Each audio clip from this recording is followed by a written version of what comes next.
When we look at Mr. Musk, everybody has got to understand this is the wealthiest guy in the world right now, worth over $400 billion. You talk about Trump's getting elected and inaugurated. Musk put over $270 million into Trump's campaign, and guess what?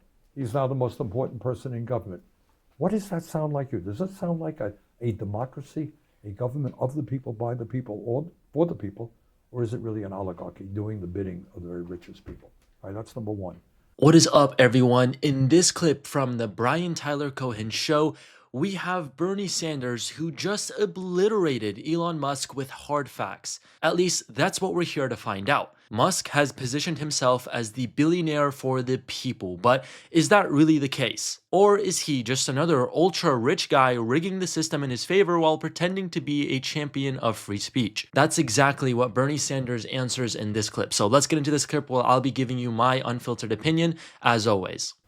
Number two, what concerns me very much is the move toward authoritarianism in this country. You have Trump circumventing and bypassing Congress, deciding, hey, doesn't matter what Congress did. Congress put money into this project. Now, we're going to do away with it. I don't want to spend that money. It's gone.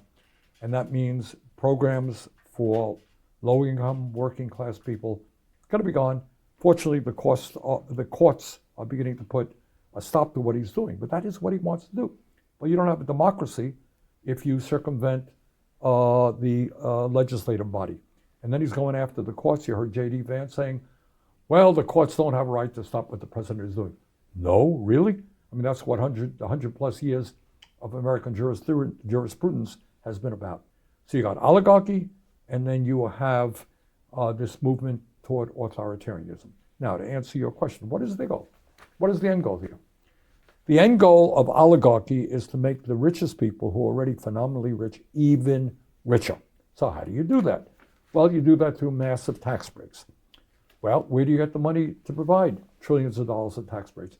You cut programs that working people need. Just today, the House brought forth their budget reconciliation bill, an outline of it, talking about huge tax breaks, the very richest people, while they're cutting Medicaid very significantly, and I suspect other programs as well. Honestly, this is the part people need to really understand, because it's the game that's been played for decades. The system itself isn't broken, and it's working exactly as it was intended, for the ultra-rich to stay ultra-rich. And Musk, he's not some exception. In fact, I would go as far to say he's the blueprint for how billionaires play this game. I mean, as Bernie just explained, how do billionaires like Musk keep getting richer while working class people struggle? It's not just because he's worked hard or took risks. Don't get me wrong, you have to be smart, you have to be intelligent, you have to take risks, just like any business person. But it's also because the system actively helps them win. Government subsidies, tax loops, corporate bailouts, these are all tools that keep billionaires on top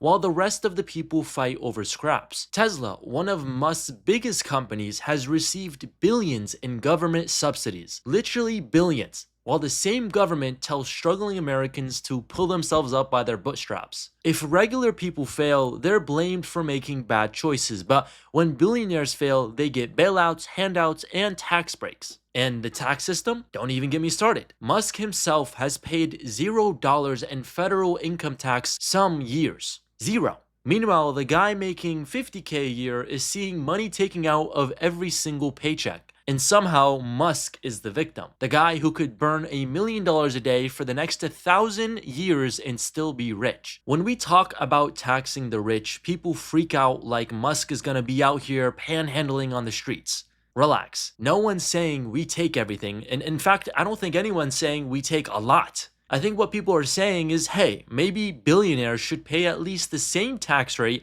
as a teacher or a nurse. But instead, Musk gets rewarded for hoarding wealth while working people get nickel and dime to death. And if you still think that Musk is on your side, I would suggest you ask yourself this question. Has your life improved because of him? Did Tesla give you a raise? Did SpaceX lower your grocery bill? Did Twitter's chaos make your rent more affordable? No. Then maybe it's time to stop defending billionaires who wouldn't think twice about stepping over you on the way to their next trillion. At least that's just my opinion. But let's go ahead and see these other points that Bernie's about to hit.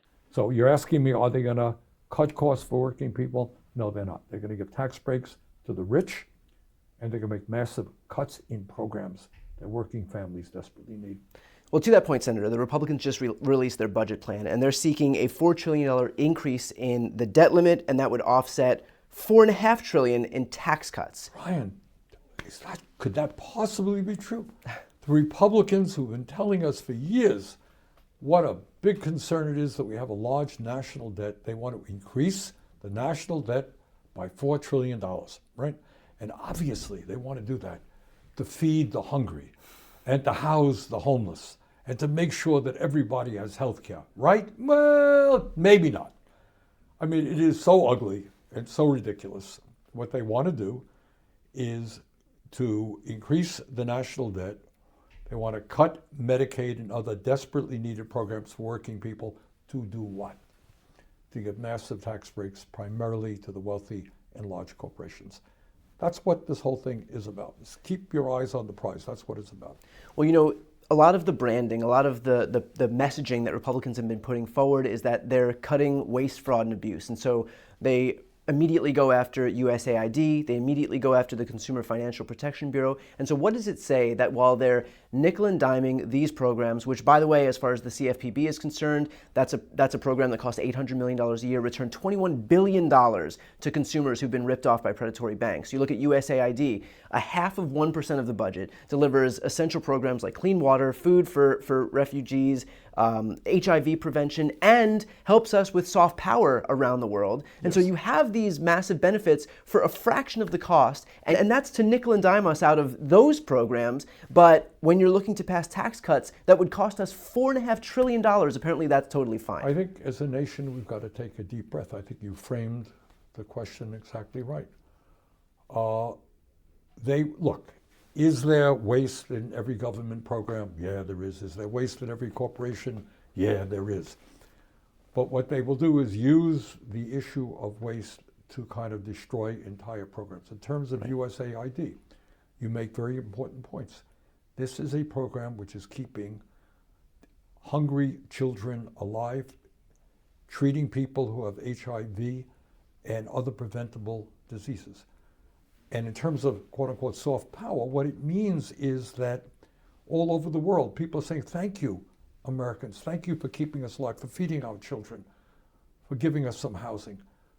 And that is a positive for us in terms of dealing with global issues all over the world, winning support from people.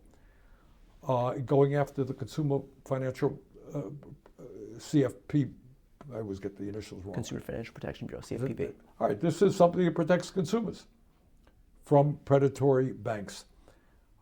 And going after that will just make it easier for banks and large corporations to rip us off. So to answer your question, this is exactly what is going on.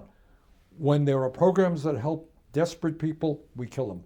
When there are programs that help large corporations and big banks, those are the programs Republicans will support. I mean, that's the system in a nutshell. They'll cut Medicaid, slash education funding, and strip away food assistance, but corporate bailouts, blank check. Musk companies alone have taken billions in government subsidies, but when everyday Americans ask for help, sorry, can't afford it. They want you to believe helping poor people is welfare, but giving billions to corporations is just smart business, which I don't think makes sense.